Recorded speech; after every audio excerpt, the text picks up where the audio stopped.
All right, free radicals and Tulsi-crats, Bernie-crats, and really everybody who tunes into this channel. My name is Dave, and again, thanks for subscribing. Thanks for donating. For those of you who've donated over on Patreon or through PayPal, it is much appreciated.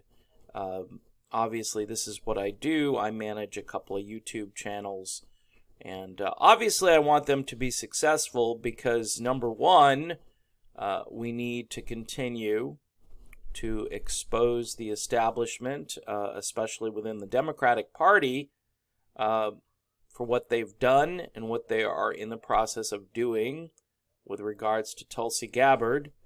It appears that Tulsi Gabbard, though, has decided it's going to be business as usual. Now, as much as I love Tulsi Gabbard, and you know that I do, I'm wondering at what point do we see this begin to fade? Because no matter how hard Tulsi Gabbard tries to get people's attention, the establishment, they look the other way. And again, this is why not only does there need to be alternative media, but it's almost like there needs to be a concurrent reality that goes right alongside this manufactured reality where you get things like manufactured consent to go to war. Now, this is a great little video that Tulsi, I believe, has posted before. She's talking about how she'll stand up to the foreign policy establishment. You know, I'm wondering if she's thinking to herself, I go away for 10 days to serve my country. I come back, and then my country has decided to basically spit on me, much like the way Vietnam veterans were coming home from a war they were drafted into, and then they were spit on by people who obviously didn't approve of what they were doing, but they were in a no-win situation. I know some of them probably could have gone to Canada and so forth, but again, it's a no-win situation, and much like what Tulsi Gabbard has faced throughout this entire campaign. Meanwhile, what's interesting is that people are starting to drop out. Kristen Gillibrand, who was certainly an establishment darling, has dropped out of the race. This happened, I believe, yesterday at some time during the day, and this is posted at 9:22 a.m. Via CBS News, which, again, if you slow down the way you say CBS, you actually get what it's all about. CBS. Okay? Just wanted to throw that in there. In any event, I'm happy that Tulsi is continuing. If she had just pulled the plug on this because she didn't get into the debate, I would have thought a lot less of her, because I really believe she is a fighter. But, you know, you have to look at it this way. We've got this great candidate who can unite people. The media doesn't want any part in unity between people. They want to keep these tribal factions alive. They want to keep the tribal Democrats against the tribal Republicans. They want to invent things that make people angry at one another. They want to highlight all of our differences. Tulsi Gabbard doesn't want to do that. She wants to acknowledge those differences and then try to bring people together. I just don't think that is a viable plan, though, in the year 2019, with the Twitter sewer that goes 24 hours a day, with the Facebook postings that, you know, people just throw things out there, and things that aren't even remotely true about Tulsi Gabbard. They don't understand foreign policy. And I'm not trying to be a snob here. It's not like I took years of college to understand foreign policy. Either we go to war when our vital national security interests really aren't at stake, or we don't go to war. You know, I watched a Howie Hawkins video yesterday for the first time. Howie Hawkins is this guy running for the Green Party nomination. He wants to build the Green Party. There are a lot of things I don't like about the Green Party. The Green Party will feature probably a lot of tribalism. A lot of that resistance movement is embedded into much of what they talk about. But Howie made this point about how the party needed to be more blue-collar. More working class people need to understand what the Green Party is all about. And the way he explained the Green New Deal and so forth, I was intrigued, because none of it really made me feel as though it wasn't possible. It's the way you need to frame your platform and so forth to get people who drive pickup trucks and drink beer and, you know, go to bars and so forth. And as someone said, I think it was the challenger here, Tim Ryan, the guy who Tulsi Gabbard took out, he did make this comment about people who take a shower after they go to work, meaning that they're dirty and grimy, and those are the people that make the country work. And Democrats have decided to abandon those people. Now, if the Green Party or the Libertarians or an independent party can come along and say, yes, we want to represent the worker again, the people who work hard and actually build the country. If we're going to do a Green New Deal, that means there are going to be a lot of people working a lot of blue-collar jobs in order to get that done. And these are people who currently aren't really being represented by either political party. Tulsi Gabbard didn't spend a lot of time, so far she hasn't anyway, talking economic policy. Her main focus has been foreign policy, because she believes everything kind of flows downhill from that. And I would agree with her. But I'd also agree that the way Bernie Sanders kind of comes at it in his style, I think is probably a little more effective at reaching people who may have a more narrow or less nuanced view on foreign policy. All right, that's just an opinion. Now, as far as Bernie Sanders, the memes are already being created that Bernie is not going to fight, that Bernie didn't say anything about Julian Assange, that Bernie didn't say anything about Tulsi, okay, Tulsi being excluded. He should have spoke up. Bernie Sanders right now is really worried about his campaign. He doesn't want to rock the boat. That's why he plays the game when it comes to all the Russian hoax stuff. You know, he's on record stating that he wants some kind of sanctions on some country as of a couple of days ago, and it doesn't sound like Tulsi Gabbard's foreign policy. It sounds like Bernie is kind of in a little bit with the military-industrial complex, and I truly believe that if Bernie was elected, he would fold much like a cheap tent, whatever analogy you want to use. When push comes to shove and the Congress is yelling and screaming, Bernie is going to capitulate a little bit. May not go as far as, you know, your typical establishment candidate, but my worry is that he's not strong on that issue. In order to really cut down on the military-industrial complex, you're going to have to rein them in. And Tulsi Gabbard was the only candidate who, in this video, talks about this. Let's play a little bit of this video toward the middle part here, where she gets to the heart of why she's better, what she would do to actually curb this behemoth which is taking over not only our country, but when you think about it, the free world.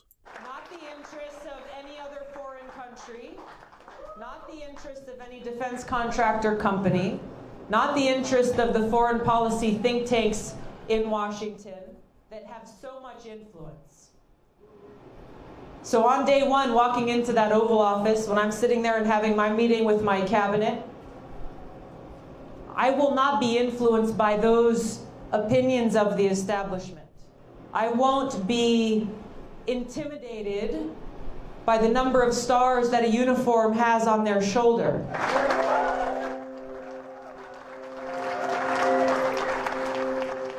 All right, well, that's the crux of it. That's why people had faith in Tulsi Gabbard. Because, quite honestly, she brought something really different to the table.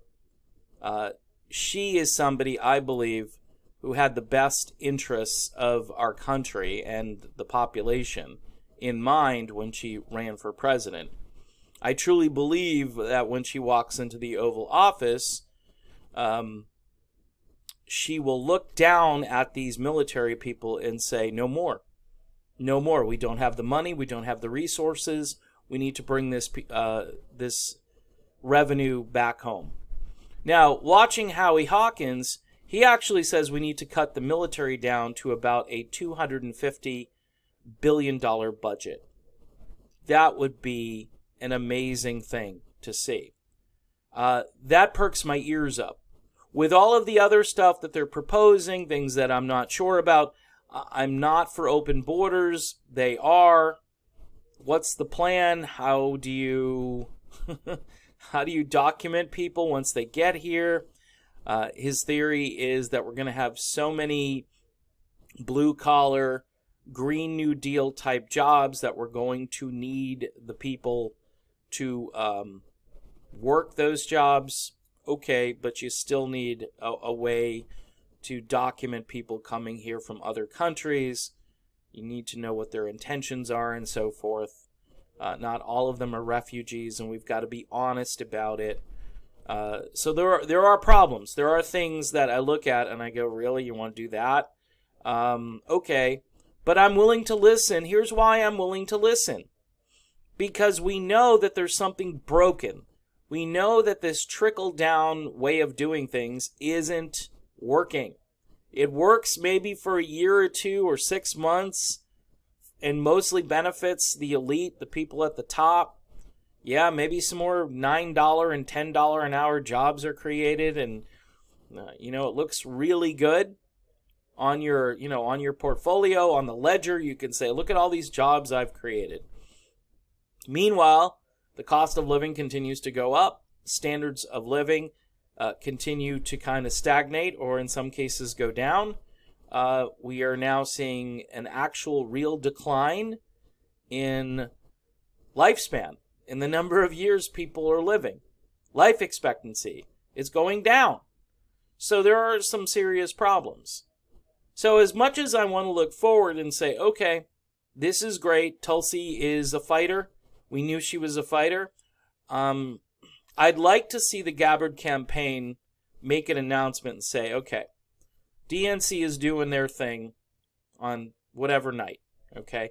We are going to do a concurrent thing on the same night, whether it's a town hall, whether you get Tucker Carlson or Brett Baier.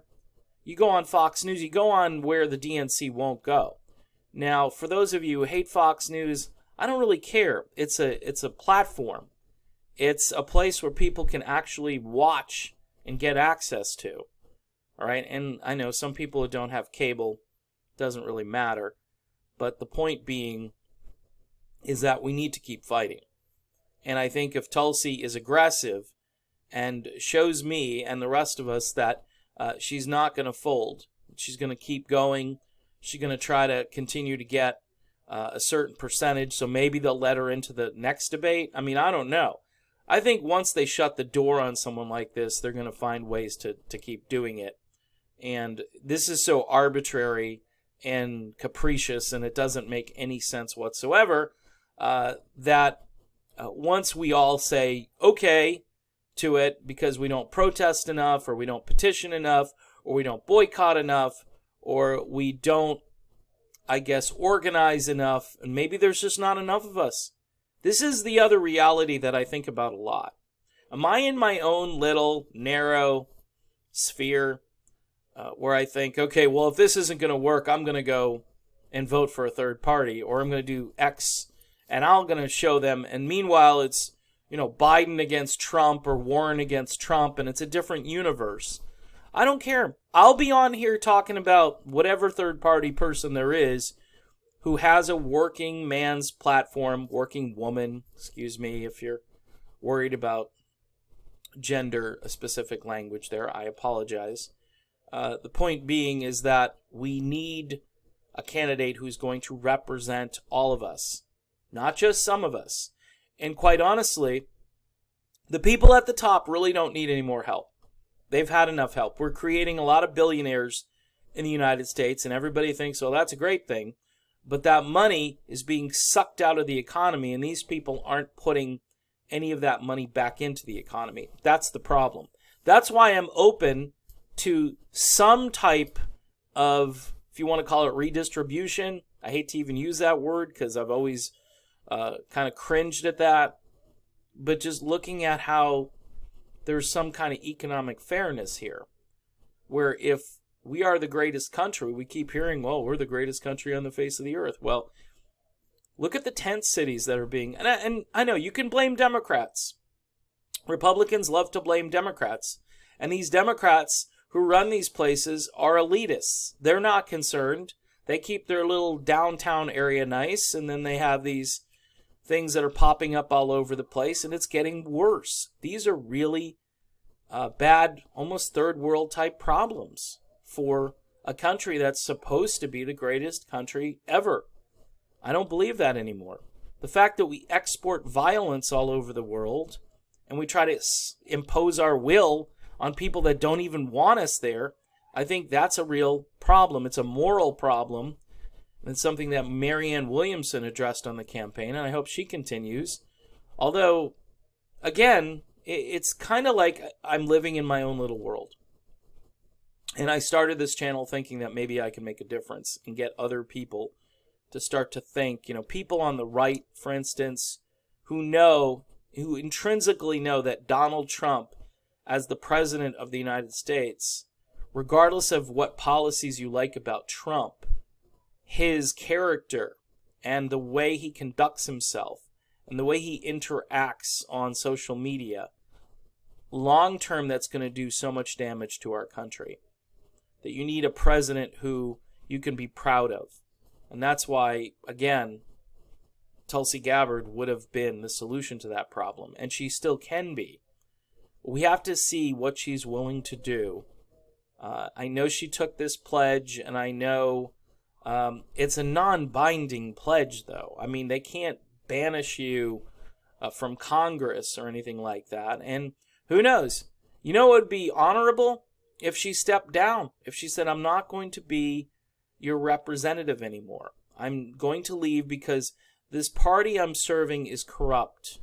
They're corrupt. They manipulate data. They intentionally have left me out of a debate because they, again, by fiat, decided which polls they're going to use. To me, that's corruption. That's like some severe corruption. And I don't think she should put up with it. I don't think she should be in that party anymore. Again, you can't have a revolution in a counter-revolutionary party. And add to that, you can't have a revolution in a party that's corrupt and picks their presidential nominees via backroom dealing. And that's really how they did it last time, and they're on their way to doing it again. So, kind of an all-over-the-place video. I am feeling kind of all over the place today, plus we got this hurricane that's heading my way, so, I'm a little bit anxious.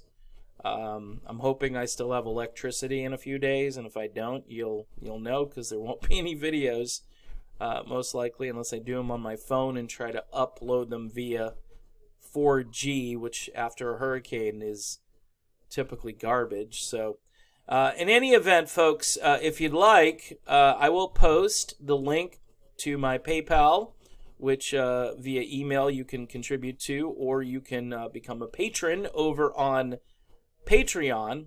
All of that is much appreciated as we soldier on here at the Radical Independent. Much like Tulsi Gabbard, we're going into uncharted territory here, and we'll continue to document all of this and hopefully get more folks subscribed along the way.